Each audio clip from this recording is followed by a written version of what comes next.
প্রয়াত প্রাক্তন মুখ্যমন্ত্রী বুদ্ধদেব ভট্টাচার্য বাম দুর্গের শেষ সেনাপতি। আজ তার শেষ যাত্রা। সকাল থেকেই পিস ওয়ার্ল্ডে তার দেহ শায়িত রয়েছে এবং বহু মানুষ আসছেন চোখের জলে প্রাক্তন মুখ্যমন্ত্রীকে শ্রদ্ধা জানাতে।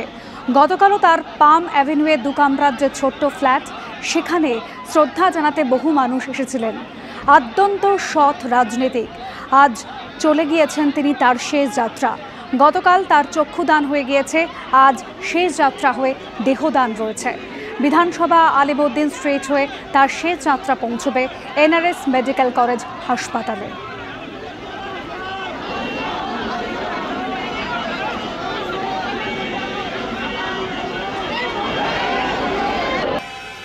আমাদের তিন প্রতিনিধি এই মুহূর্তে রয়েছেন সরাসরি, সৌভিক মজুমদার এবং সন্দীপ সরকার রয়েছেন পিস ওয়ার্ল্ড থেকে। অন্যদিকে বিধানসভা আজ যেখানে নিয়ে যাওয়া হবে প্রাক্তন মুখ্যমন্ত্রীকে, উজ্জ্বল মুখোপাধ্যায় রয়েছেন আমাদের সঙ্গে।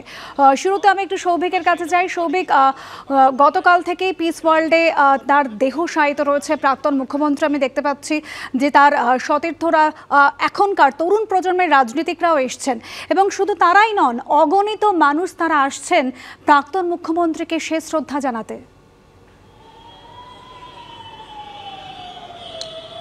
দেখো, একদমই প্রথমেই তোমাকে যে ছবিটা দেখাবো সেটা হলো যে প্রাক্তন মুখ্যমন্ত্রী বুদ্ধদেব ভট্টাচার্যকে এখান থেকে বিধানসভা পর্যন্ত নিয়ে যাওয়ার জন্য যে শববাহী শকট, সেটা ইতিমধ্যে এসে উপস্থিত হয়েছে এবং তুমি দেখতে পারবে যে দলীয় যে পতাকা রয়েছে তার পাশাপাশি ফুল মালা সমস্তটা দিয়ে এই শববাহী শকটকে সাজানো হয়েছে।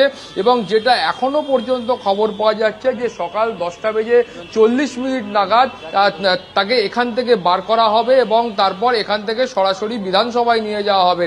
যেমনটা তুমি বলছিলে যে নবীন এবং প্রবীণ যারা কর্মী রয়েছেন, নেতা রয়েছেন, প্রত্যেকে এসে উপস্থিত হচ্ছেন। তুমি যেমনটা এই মুহূর্তে দেখতে পাচ্ছ যে সুজন চক্রবর্তী তিনি এসে উপস্থিত হয়েছেন। আরও যেমনটা খবর পাওয়া যাচ্ছে যে তার কিছুক্ষণের মধ্যেই তার স্ত্রী এবং সন্তান তারাও কিন্তু এসে উপস্থিত হবে। এবং তার পাশাপাশি তোমাকে বলবো যে ইতিমধ্যেই প্রাক্তন মুখ্যমন্ত্রী বুদ্ধদেব ভট্টাচার্য তিনি যে গাড়িতে করে যাওয়া আসা করতেন, সেই অ্যাম্বাসেডার, সাদা রঙের অ্যাম্বাসেডার, সেই অ্যাম্বাসেডারও কিন্তু ইতিমধ্যে এসে উপস্থিত হয়েছে। ফলে সব মিলিয়ে ইতিমধ্যে এখানকার যে প্রস্তুতি পর্ব সেটা কিন্তু এই মুহূর্তে চলছে এবং যেটা মনে করা হচ্ছে যে এই সমস্ত প্রক্রিয়া, অর্থাৎ এখানকার যে প্রক্রিয়াগুলো রয়েছে সেটা সমস্তটা সম্পন্ন হলে সকাল 10:40 নাগাদ প্রাক্তন মুখ্যমন্ত্রী বুদ্ধদেব ভট্টাচার্যের মরদেহ এখান থেকে বার করা হবে এবং